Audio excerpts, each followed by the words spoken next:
songs, laments, and wisdom for the edification and instruction of all their members.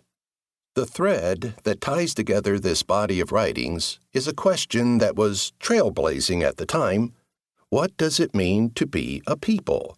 Not a kingdom, city, clan, empire, or ethnicity, but a people.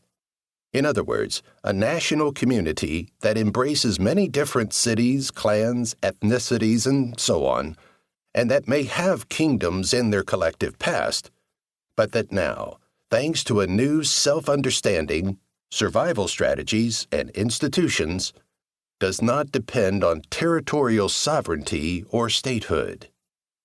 Focused on this foundational question, the library of books that we know as the Bible stands apart from other ancient writings, and we are hard-pressed to find anything similar even from later times. Moreover, in contrast to the archives that archaeologists discover throughout ancient West Asia and North Africa, the biblical collection was transmitted from generation to generation for the past 2,500 years. The Bible's extraordinary character and long history of transmission beg basic questions. To what end was this corpus created? And why does it have its origins in a remote region of the ancient world rather than at the centers of civilization? After all, these world powers not only did much to develop systems of writing and techniques of text production, but also boasted a military superiority and administrative expertise that enabled them to establish world empires.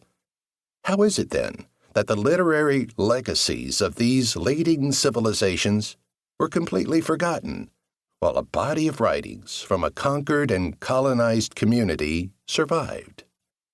When I pose these questions in churches and synagogues, the response I most frequently receive is, "The Bible exists because God wanted to reveal divine truth to us."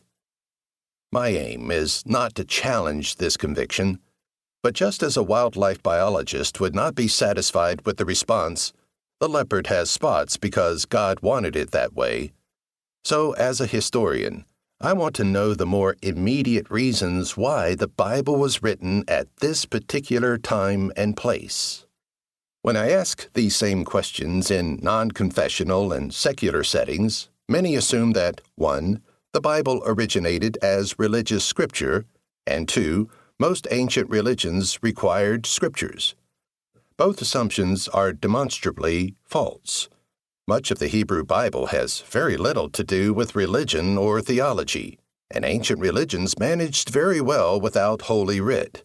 Priests and temple musicians may have occasionally consulted manuals and compendia, yet a sacred text was rarely central to their rites and rituals. Thus, the New Testament scholar Bart Ehrman observes, "For modern people intimately familiar with any of the major contemporary Western religions, Judaism, Christianity, Islam, it may be hard to imagine, but books played virtually no role in the polytheistic religions of the ancient Western world. These religions were almost exclusively concerned with honoring the gods through ritual acts of sacrifice. There were no doctrines to be learned, as explained in books, and almost no ethical principles to be followed, as laid out in books." Ehrman points out that Christianity and Islam would not be religions of the book were it not for the Hebrew Bible. In view of the revolutionary changes that this corpus introduced to the practice of religion, the mystery of its why and wherefore become all the more crucial for us to explore. Even if one is convinced that the biblical corpus was intended from the beginning to serve as sacred scripture for a religious community, there can be no denying a basic fact. No one produced something like it. Neither small kingdoms nor superpowers that conquered those kingdoms devoted their energies to composing a body of literature that asks what it means to be a people without a palace. The existence of the Bible, therefore, cannot be taken for granted. It is a big riddle, and one that scholars have been reluctant to tackle. I must confess that the Bible is not always to my liking. It is difficult to countenance a collection of